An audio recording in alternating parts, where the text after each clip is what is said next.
Shaw is a longtime member of McMaster Toastmasters. He's actually a charter member of the club and a longtime voter. He has a voracious appetite for elections, and this election has been causing him some problems, however, and he wishes to share his thinking on the matter. Please welcome David T. Shaw with "Throw the Old Rascals Out and Put the New Rascals In." Please welcome David T.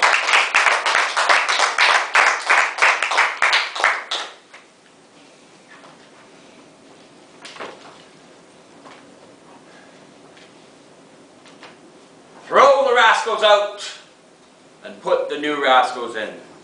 I don't know when I first came across that comment, but I found it really funny, because that's the way how elections work in Canada.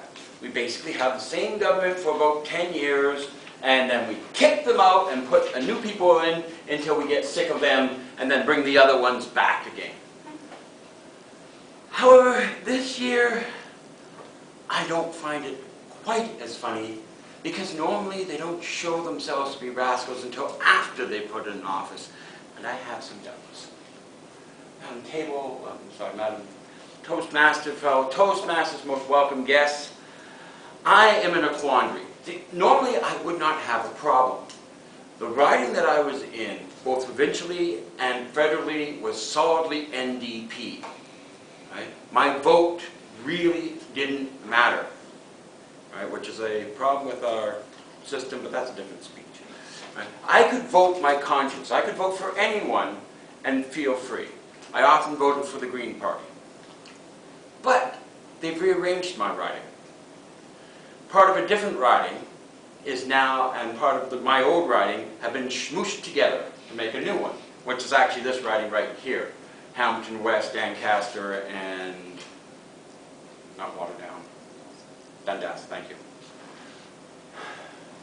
So, and both the incumbents, David Sweet, who was in Ancaster and Dundas, he's in a different new riding, and Chris Charlton, who was in my riding, is now in Hamilton Centre, I believe, so we don't have an incumbent.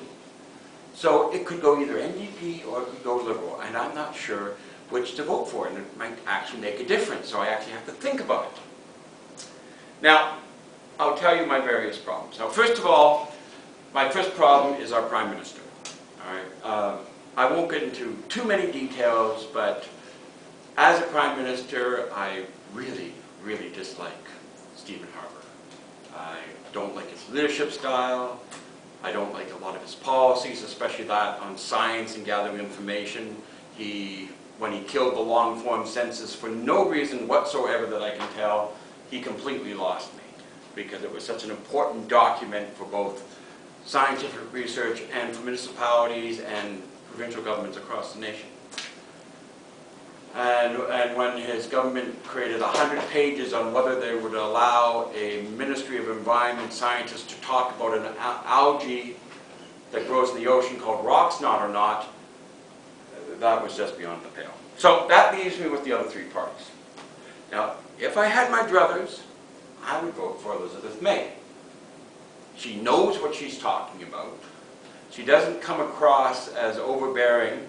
She's actually put out a complete policy today, which none of the other parties have done. The problem, of course, is that the Green Party is never going to form the government in this election. And the Green Party candidate is not going to win in my riding, so I can't vote for the Green Party because that is throwing away my vote, which is a problem with our election system, which, of course, is a different speech. So that leaves Tom Mulcair or Justin Trudeau to be the next Prime Minister of our country. Now, Tom Mulcair, I've always leaned to the NDP, to be perfectly frank. And Tom Mulcair, though, has given me some problems.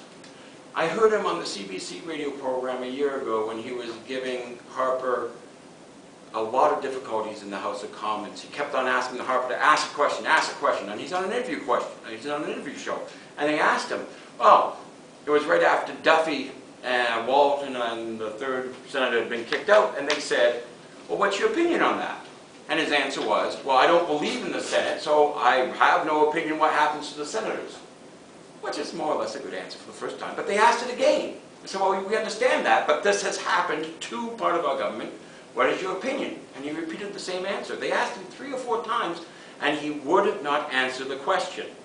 And what really bugged me is I couldn't figure out any reason why he wouldn't do it. Like, there's nothing for him to lose.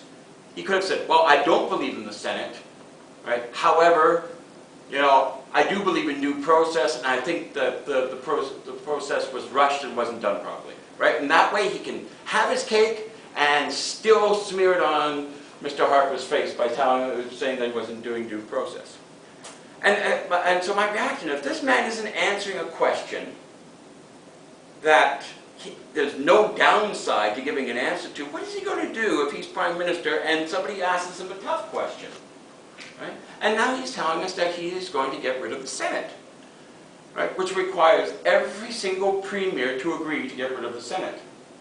I personally believe that you could get all 10 premiers to agree that the sun rises in the east. I think it would take a 3-day conference, and they would have to be very careful about the press release, but you could do it. But there's no way he's going to get rid of the Senate. So now I don't trust him. So that leaves Justin Trudeau. Now, Justin Trudeau is saying a lot of really good things, in my opinion. For instance, he wants to change some form of elections, which of course is not a speech. But I'm in favor of that. He's talking about appointing senators using some sort of process that will be less partisan. And I certainly approve of that because I'm a great believer in having an unelected House, which is a third speech. And he's talking about reducing the power of the PMO, the Prime Minister's office, which is a huge problem in our country that most people aren't aware of, and I'm really happy about that. But my problem with Justin Trudeau is that in many ways he acts like Stephen Harper in his leadership style. He seems to make decisions without consulting people. He kicked 2 members out of his caucus immediately based on accusations from an NDP MP, even though the NDP didn't want to make it public. And he didn't apparently talk to anybody in his party about it. And that's not good in my opinion. He brought in a disgraced Conservative MP and backed her, which in my opinion told pro judgment, and it also seemed he didn't talk to his party about it. He told his senators that they couldn't be in the Liberal Party anymore. And he didn't seem to talk to them about it before either. This all seems to be a person who's very used to autocratic rule, so even though he's saying the right things, I'm not sure if his personality will allow him to do it when he gets elected. So, I can either vote for someone I despise as a politician, vote for someone who can't, vote for a party that will never form the government this time, vote for someone who I don't trust and don't like his policies on some of them, or vote for somebody who's saying the right things, but I'm not sure if he can carry them out. If you're interested, right now I'm leaning for the Liberals, but it's been a very long campaign and there's still at least 5 weeks left, so I have to wait to see if anybody does anything really surprising. But I really don't think so. So these are my troubles. And if I pass my troubles on to you and make you think of it, then my job here is done. Let us throw the old rascals out, but let's be careful about what new rascals we put in. Marie Topaz.